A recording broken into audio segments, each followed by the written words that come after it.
Wait for everyone to get in. Go ahead. Ross told you what we got going on today. All right. Good. Everybody, let me introduce you to Alex Villa, our Director of Applied Science. We'll be kind of leading you through, showing you all of this area. Any questions you have, feel free to direct to him. This is the man with the plan. So, Yeah. Alex, take it away, man. Yes, sir. All right.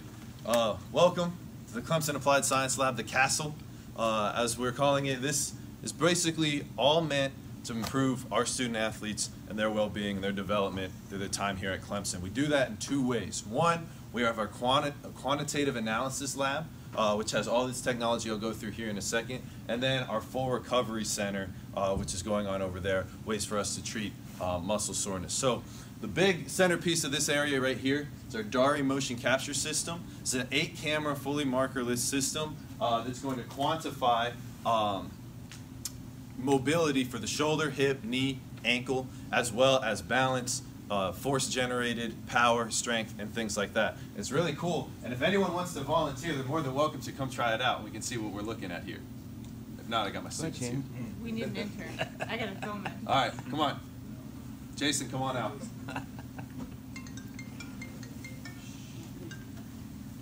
So, Jason, student here at Clemson, one of our interns here in the Applied Science Lab, is going to show us how this is going to work. So give us the scarecrow pose.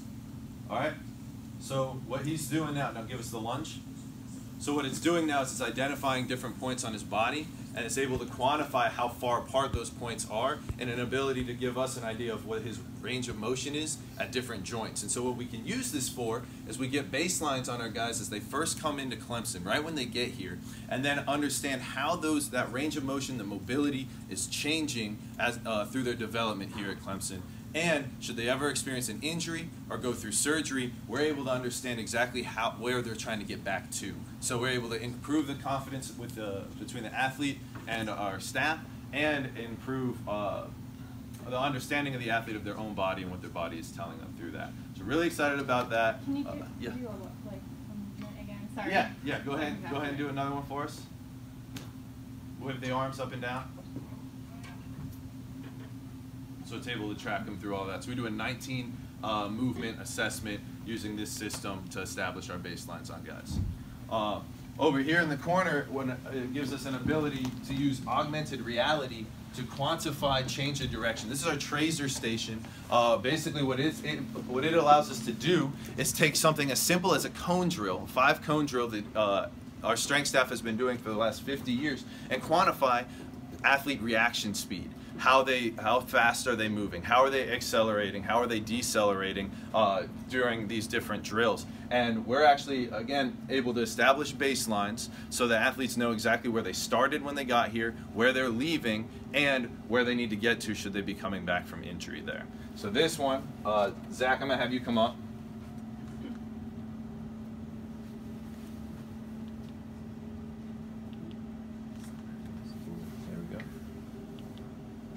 So we're going to all take a step back. We need a 10 by 10 space here.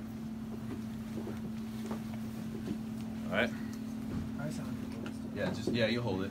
So hit the play.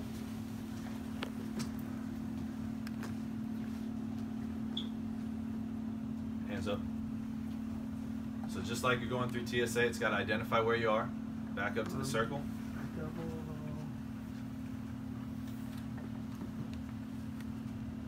So it's forcing athletes to react to different stimuli there. So you're moving.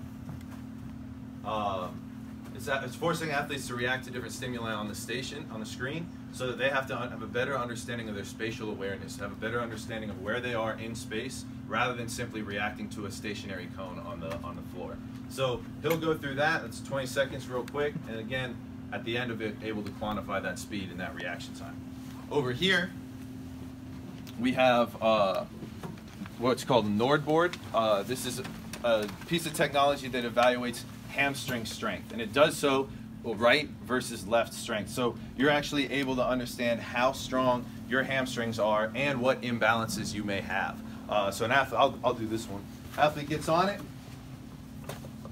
hooks around the ankles there, and they do a full what's called a Nordic eccentric hamstring exercise. So I'm gonna fall back just like this, and the only thing that's really the muscle group that's activated during that movement is your hamstring, and it's measuring that force production. We can actually use this to compare our athletes to the average at the collegiate level and at the NFL level to understand where our guys are when they start and how they're developing through.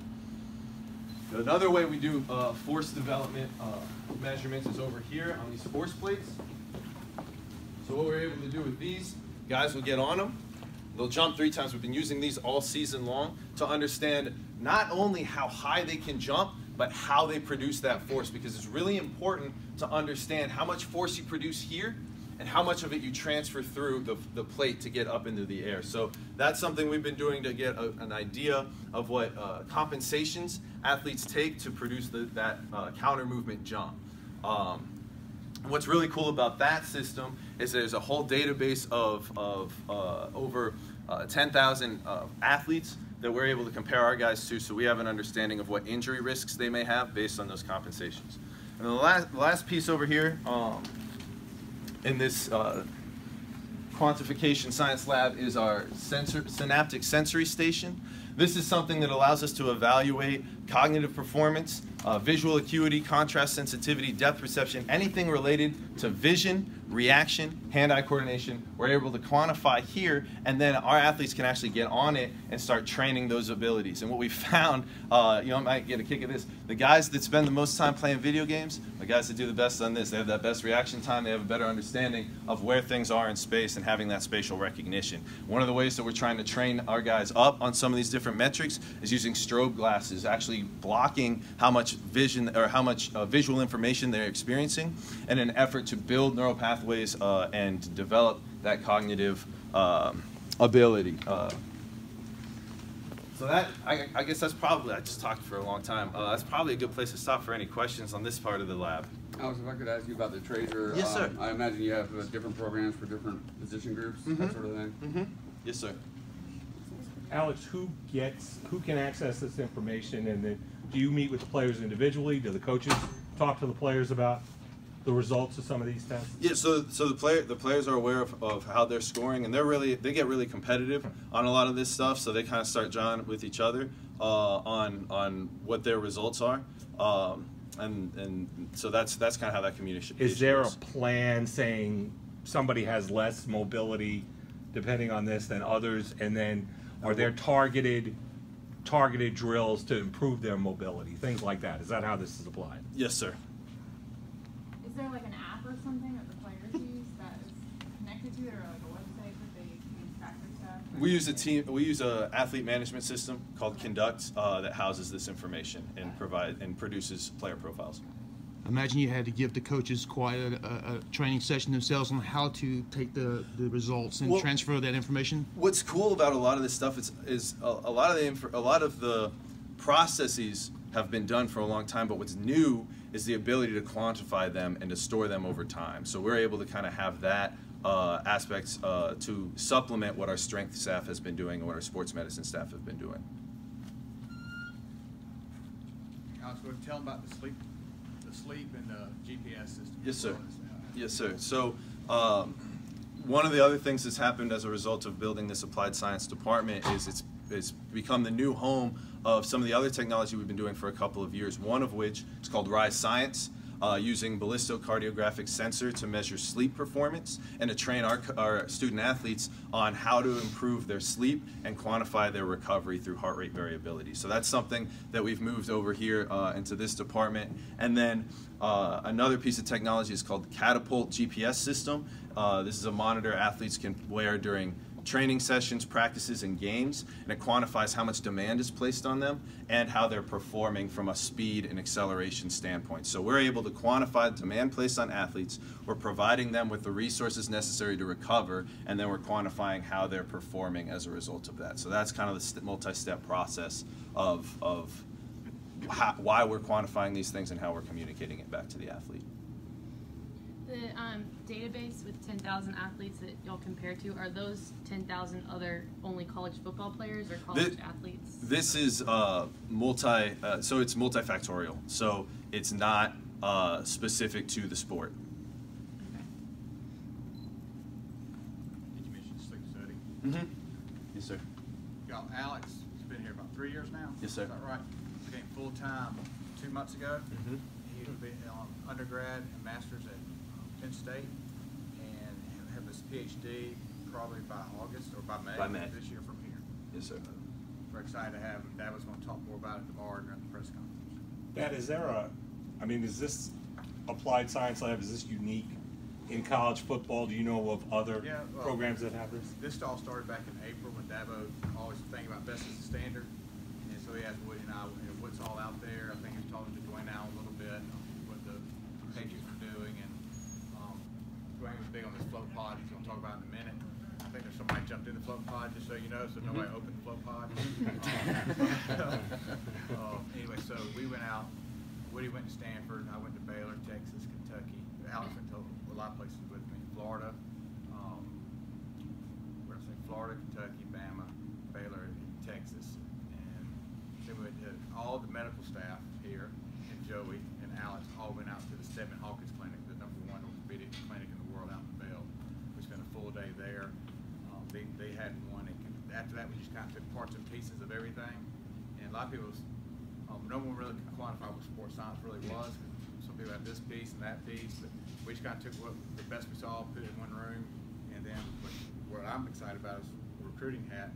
No one had a recovery zone. I mean, everybody has the training room, the ice baths, and the massage, that type of stuff, but no one had what he's about to talk about. Thank you, sir. So we can go right on. That's a good transition into our recovery center here.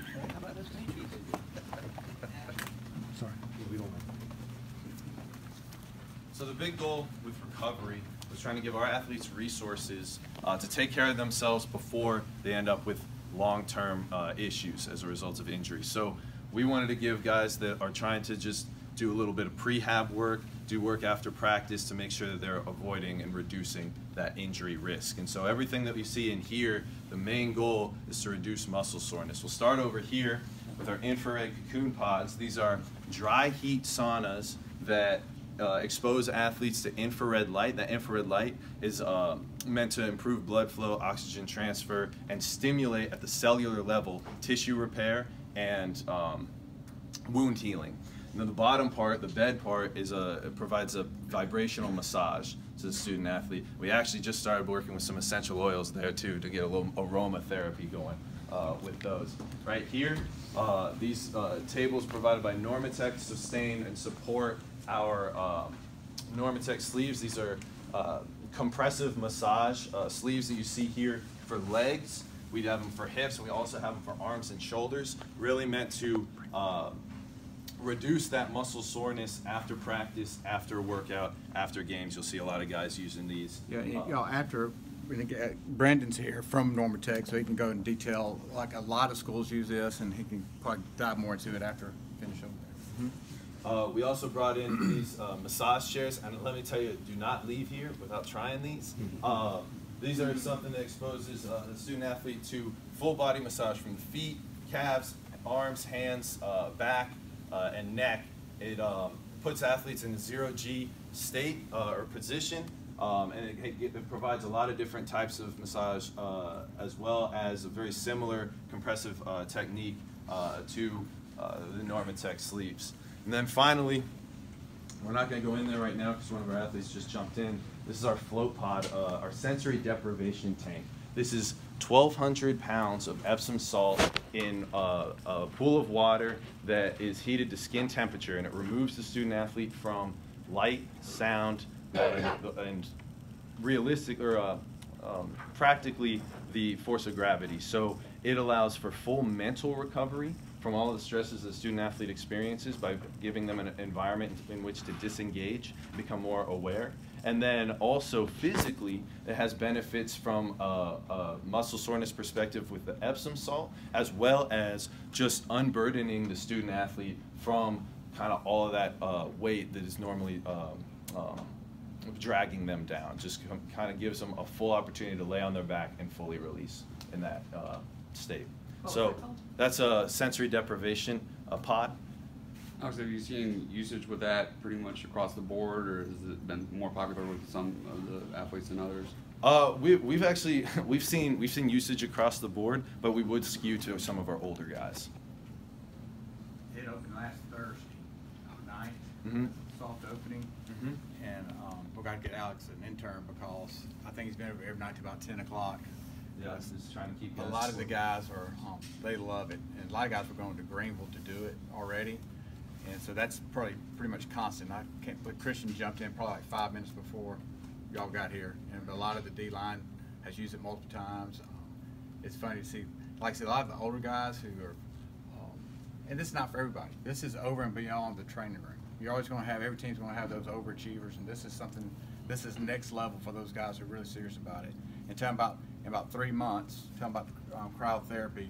That's the last thing we got to buy that goes in right there. And that's, I'll let him explain that. Yeah, so cryotherapy exposing athletes to several dozens of degrees below the freezing using basically a refrigerator, it's a giant refrigerator that gets down to negative 110 degrees. And guys are in it for 3 minutes, and it quickly cools them, similar to the cold tub, but instead of going into a cold tub for 20 minutes, kind of losing that ability to breathe a little bit, getting the wind sucked out of you, you get in there for 3 minutes, in and out real quick, has a lot of the same therapeutic events. So for guys that are running a class after a workout and they don't have the time to sit in the cold tub, this gives them an opportunity to still get that physical benefit.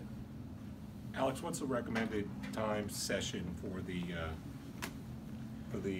pod? Yes, sir. We do it for 45 minutes. 45 minutes. Yes, sir.